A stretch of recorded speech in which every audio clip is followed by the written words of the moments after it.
One of the more glancing yet darkly comic truths about relationships is that many of the struggles we endured with our now ex-partners, though they felt circular, maddening, and without resolution, are often precisely the experiences that will prepare them to become ideal companions for someone else.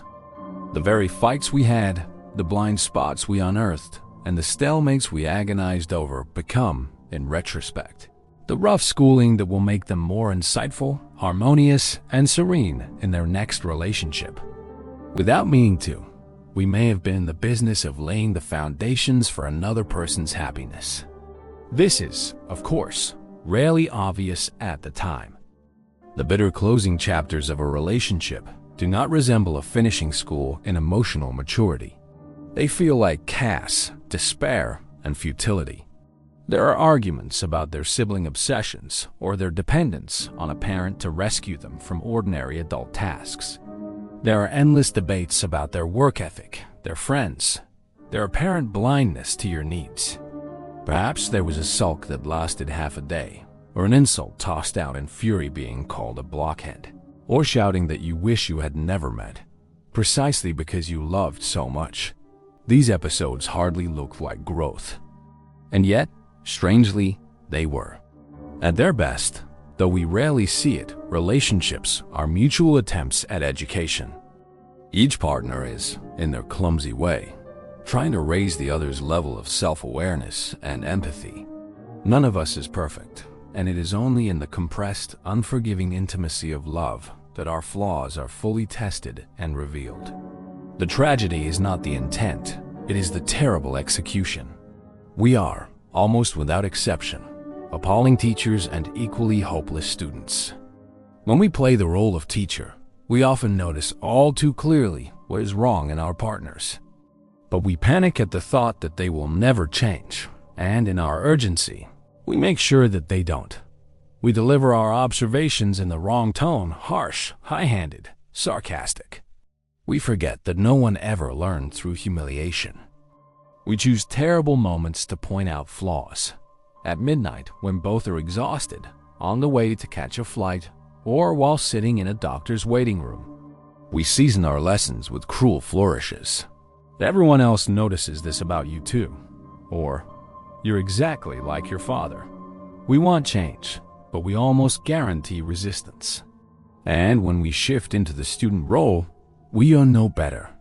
When our partner points out a difficult truth about us, we feel attacked, even if we know deep down that they are right.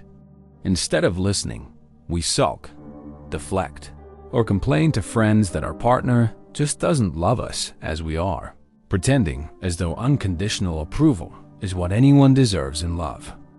Out of fear, we regress to the childish idea that being loved means never being criticized. We fail to grasp that true love can mean being profoundly on someone's side while still insisting they grow. But here is the strange twist. After the tears, after the separation, when the fights have ended and we cry alone in our flat for weeks, some of the very lessons we tried and failed to teach, or that they tried and failed to teach us, finally land. When the heat of conflict has cooled, when pride is no longer at stake, the message can quietly seep through. Outside the battlefield, we can reflect that, yes, perhaps there was something to consider about our family ties, our friendships, or our work obsessions. When the teacher is gone, the homework can begin. Months or even years later, our ex may arrive in a new relationship bearing the fruits of what we battled over. Dressed in the outfit we once helped them choose, they might casually remark, "I had some issues with my brother, but that's all sorted now," or gently explain, "I've learned that making time for personal life matters as much as work." Their new partner will gaze admiringly at this poised, thoughtful figure, believing they were born this way. They won't know how much sweat and heartache went into the education. It could sound like grounds for bitterness. Why should someone else enjoy the graduate version of the person we struggled with through remedial class? Yet, there is consolation. The process works both ways. If we're fortunate, we too will one day meet someone who seems miraculously self-aware, unusually receptive, and impressively open to feedback. They will apologize before we've even thought to raise an issue. They will handle their flaws with grace and insight. And we will imagine that they were simply born wise, rather than painstakingly trained by their previous long-suffering partner. And so, in the end, both we and our exes may find ourselves blessed, not despite the pain of past relationships, but precisely because of them. Our struggles were not wasted. They were, unbeknownst to us, the most profound kind of gift.